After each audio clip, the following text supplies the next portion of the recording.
to just terrify them with the possibility of what's going to happen if they don't give you what you want.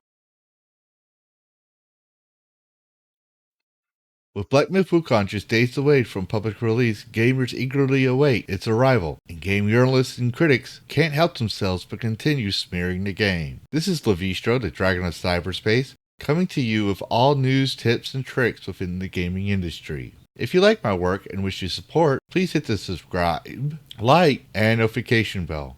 Share this video so we can get into the algorithm, and join us 10:30 each night as we play games and build a community. But let's continue, shall we? Forbes' Paul Tassi reports, Black Myth Wukong reviews are in. Here's how it's scoring. Black Myth Wukong has been one of the flashiest previewed games in some time, and now we know from critics how good it may be, which I may disagree. While players are of course free to purchase and see for themselves, which I'm pretty sure they will, review scores of the PC version are coming in with 40 reviews or so live. It has an 82 on Metacritic. Solid scores, though not the highest end like the FromSoft games it emulates. But I don't think anyone should have reasonably expected that. It has racked up perfect scores so far, 10% of the total. The biggest outlets span in a range. PC Gamer with 87 out of 100. Black Myth Wukong blossoms with an eccentric cast of characters and impressive combat all wrapped up in a rich world of its source material. And before I continue, while all the other ones are up to date with a current date of August 16th as the time of this video, PC Gamer, however, links to a previous article. This article from PC Gamer in particular. My first 2 hours within Black Myth Wukong were a flurry of demanding boss fights, unbelievable pretty characters, and a surprisingly sparse world, by Morgan Park, known for his contributions to both Kotaku and Polygon.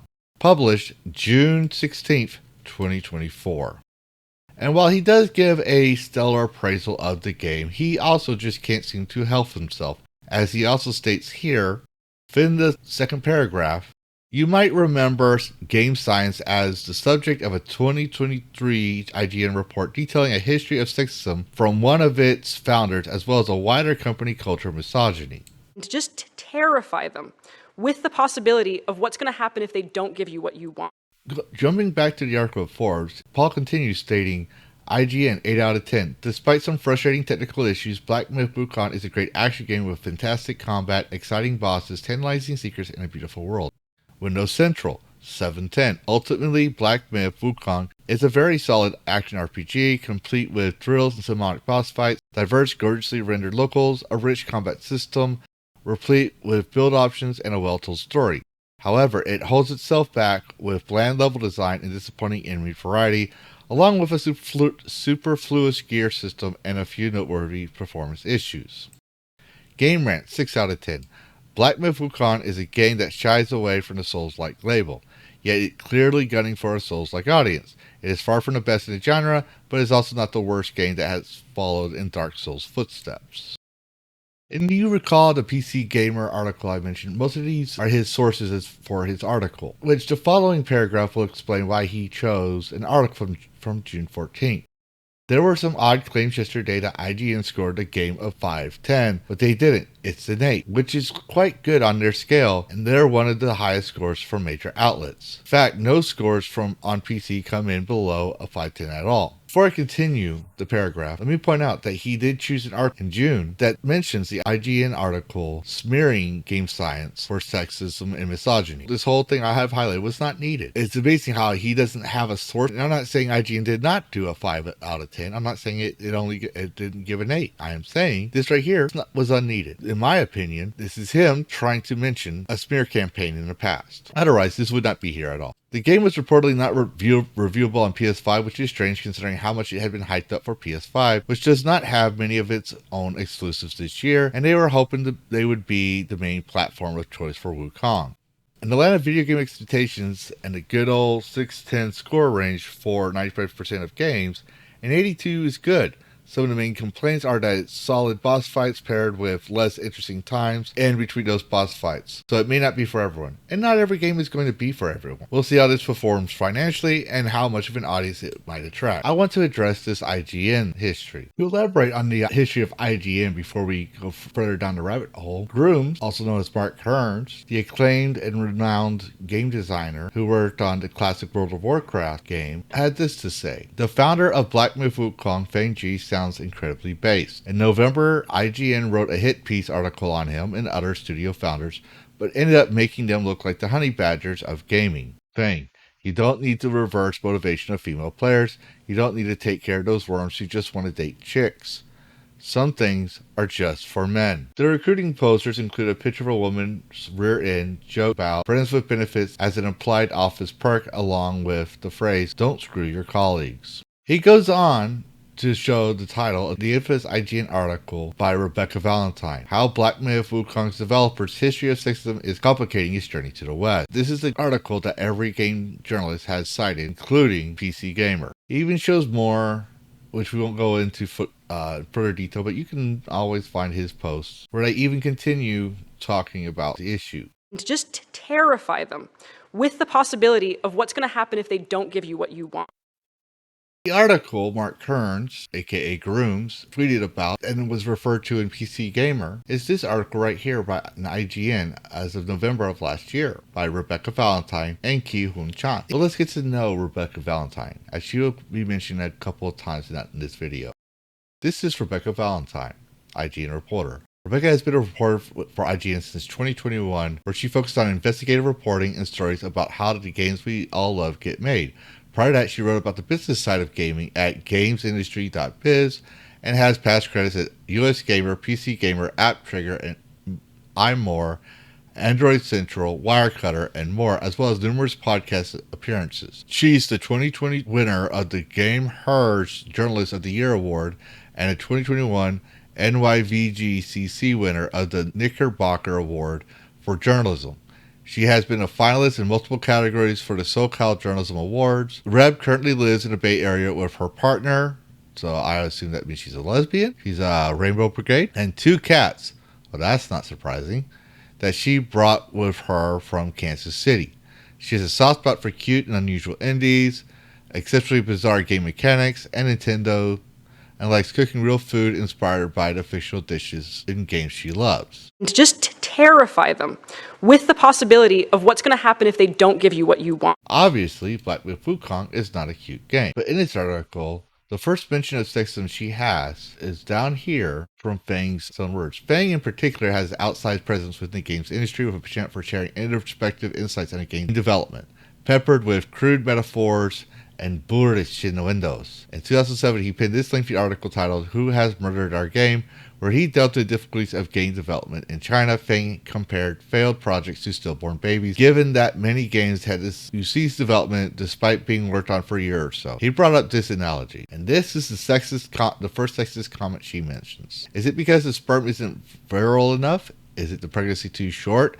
Is the baby lacking nutrition? Are the doctors in charge of the C-sections lowly skilled? Why can't we produce a healthy child, or in this case, product? I do not find any sexism in this comment. What Feng says is typical of any couple who is trying to have children, or any parent with a child. And he's comparing it to game design. But let's talk about it in reverse. Why can't we produce a healthy child? Or in the game industry, why can't we produce a good product? The first question most people will ask is our workers low skilled? Is the doctor low skilled? Is the baby lacking nutrition? Is the game lacking in scope and development? Does it have everything it needs?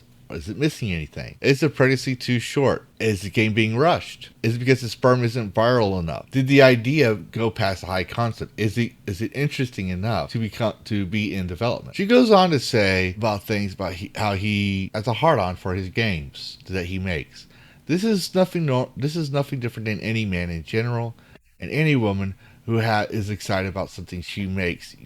Making an analogy of an innuendo with their products or things they do. And despite her long-winded essay on Feng's comments, she goes on to say, as a female player, I actually wanted to buy the game originally. Forget it. I'll just keep playing foreign AAA games. Bye bye. This part right here actually discredits her whole argument, thus proving Fang correct. What do I mean by that? Well, Gamer reports Wukong devs reject 7 million extortion from DIE consultants. According to a journalist social media platform, Weibo, Black Myth Wukong is experiencing a harassment campaign from Western critics and journalists after rejecting offers from DIE. Diversity, Inclusion, Equity Consult. According to a journalist on the Chinese social media platform Weibo, Black Myth Wukong is experiencing a harassment campaign from Western critics and journalists after rejecting offers from DIE, Diversity, Inclusion, and Equity Consultants. The post in Chinese mentions how these consultancy firms interfere with games like God of War, Ragnarok, Assassin's Creed, or Dying Light 2 Stay Human. Notably, they mention a boycott to the game Hogwarts Legacy due to J.K. Rowling's comments. They go on to continue with using a tweet, Pirate Nation's. And here's the tweet by Pirate Nation. The reason why the team behind Black Myth Wukong has been subject to persistent sexist attacks and slander since their first promotional video is because they have consistently refused political correctness guidance and rejected the extortionate guidance fees of millions of dollars demanded by these political correctness teams. Actually, such teams are quite common in Europe and America. They interfere with works like Assassin's Creed, Dying Light 2, Stay Human, and God of War by pushing the political correct female protagonists. These changes are a direct result of the interference and guidance of such teams. Game science teams refuse to communicate with these groups and reject their interference. Most importantly, they refuse to pay exorbitant $7 million in guidance fees. This is the direct reason why they are being attacked and slandered. Some justifications are based on a team's lack of diversity or representation, which doesn't align with political correctness standards. Typical example is an article by a major IGN article criticizing Hogwarts Legacy and refusing to evaluate or promote it due to its alleged lack of political correctness. And he goes ahead and shows a series of screenshots. To just terrify them with the possibility of what's going to happen if they don't give you what you want. Continue with the Niche Gamer article. The Chinese post implies that the backlash the game was receiving in Western media is a direct result of their alleged refusal to contract with companies such as Sweet Baby Inc., which is also mentioned by name. For context, the developer GameScience has been criticized for comments made by the higher-ups in the company, which includes co-founder Feng Ji, who reportedly compared the game development to a pregnancy. This comment that we discussed earlier, seen right here, and said that men and women's biological difference influences decisions in playing games, which, as I had stated, as a female player, as a person of a certain biological differences, I've made a choice not to buy this game. These are her words, and thus proving Fang correct. What you see here is a collaboration of articles Kyle has shared in a response tweet from Drooms about the spear campaign of these gaming journalists. You can see the PC Gamer article that I have mentioned right here. As you can see, you see the PC Gamer article I mentioned earlier. But one thing you'll also see is an IGN article by Rebecca Valentine, a different one. She mentions her previous comment. Last year, IGN wrote an extensive report earning a number of sexist remarks and attitudes made by Game Science founders and members over the last decade. These comments have sparked criticism from a number of Chinese gamers, especially women and their allies. The article that she wrote, that she said of a comment he made in 2007 before he even made Game Science. And then we see this one here, Black Myth Wukong. Number 3, Black Myth Wukong has release dates, but still no reply to the reports of sexism, by Rebecca Valentine. The same journalist that wrote the first one, that wrote the infamous slander against Black Myth Wukong's founders. As Kyle highlights, she writes, Game Science's unveiling of this trailer at the Game Awards, however, comes just weeks after our own report compiling numerous sexist comments made by the studio's founders and other developers spanning the last decade. As a report, these comments have sparked a growing backlash amongst Chinese gamers, particularly women and their allies, who find them demeaning and alienating, though a large contingent of other gamers have leaped to Game Science's defense and response. She's trying to make her article a thing. Don't believe me? Here's another one. With the release date of Xbox Series X PC via Steam and Epic, however, Game Science still has not responded to reports of sexism. An article she made with her claims. And it keeps going from 4 to 7. Then you have Black Myth Wukong developer accused of sexist, unprofessional culture by Rihanna Brevin, female. I'm Chinese and Black Myth Wukong doesn't excite me as much as it should. Tessa Carr. As you can see, there's been a massive backlash on Black Myth Wukong and game science from the beginning. And it's not because of sexist comments. These comments came in there because Black Myth Wukong and the Chinese have refused to go woke. It doesn't just stop with those few articles. As Groom also mentions, Black Myth Wukong's $7 million shakedown by SBI. Black Myth developer Game Science claims companies like Sweet Baby Inc. are asking for the studio for $7 million in guidance fees to fix their game and studio image. Game Science was slammed by IGN for its founder's sexual innuendo and remarks which they claimed was sexist. The studio claims the attacks were made in order to extort the guidance fees, which they refused to pay. The founder of the studio has a controversial style that easily gets him in trouble with the wrong thing crowd. And he adds more, including Rebecca Valentine's article, quoting Pirate Nation, and continue on another tweet stating, the situation with Black Myth Wukong is disgusting. They cite IGN and consulting companies such as SBI as part of a shakedown record of $7 million in fees. Here's how it all works.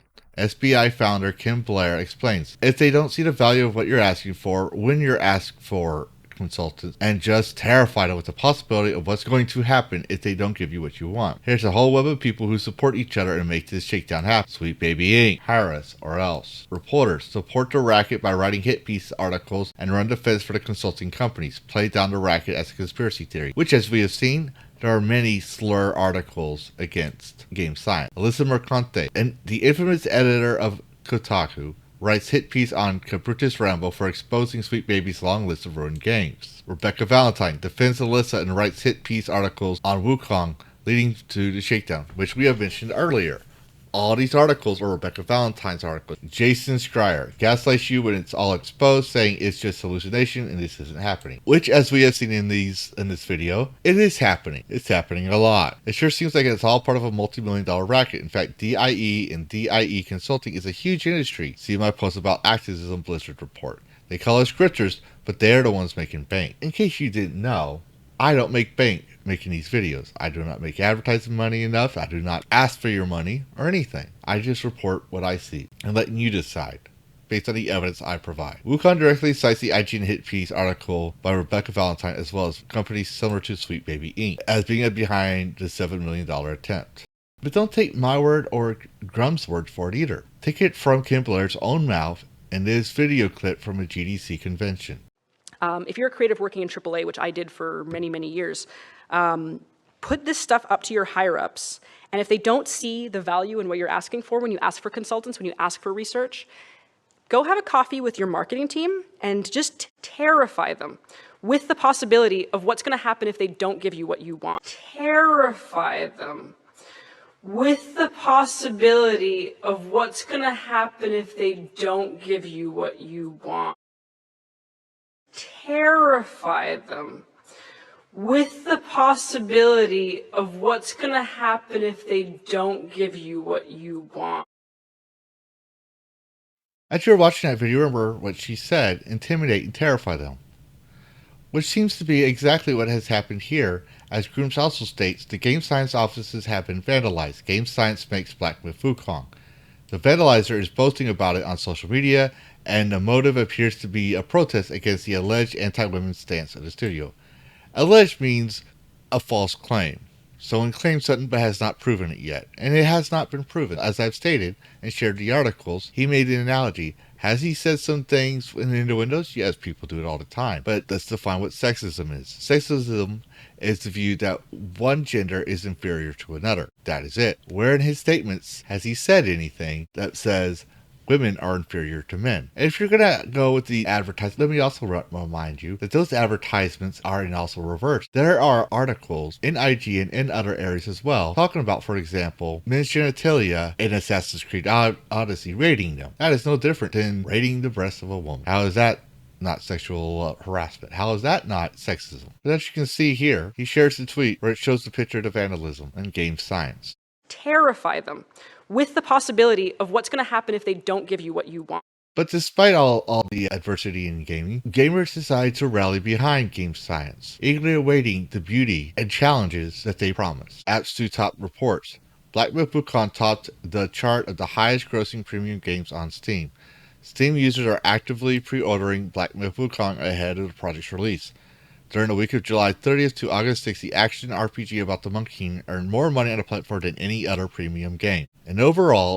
In the overall chart, which also includes free-to-play titles and portable PC Steam Deck, the game has secured 7th place. Just as a reminder, Black Myth Wukong is set to release on August 20th for PC and PlayStation 5. Actually, it's August 19th.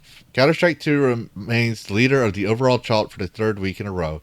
The first tenant took second place this time, while PUBG Battlegrounds secured the third. Elden Ring continues to slide down the chart, moving from the 6th spot to the 8th. Call of Duty, which held its position the previous week, fell to the 16th.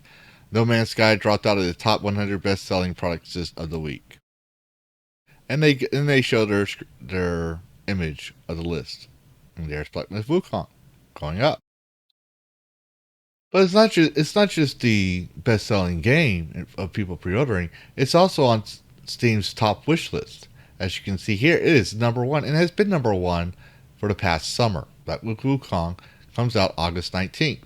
Rising above games like Warhammer, Marvel Rivals, Art 2, Dune Awakening, Path of Exile 2, Dragon Ball, Kingdom Come Deliverance 2, Metal Gear Solid Snake Eater, Throne and Liberty, Age of Mythology Retold, even Dragon Age.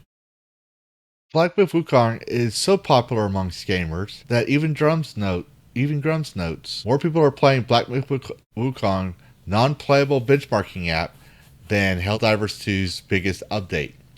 83,026 versus 36,264.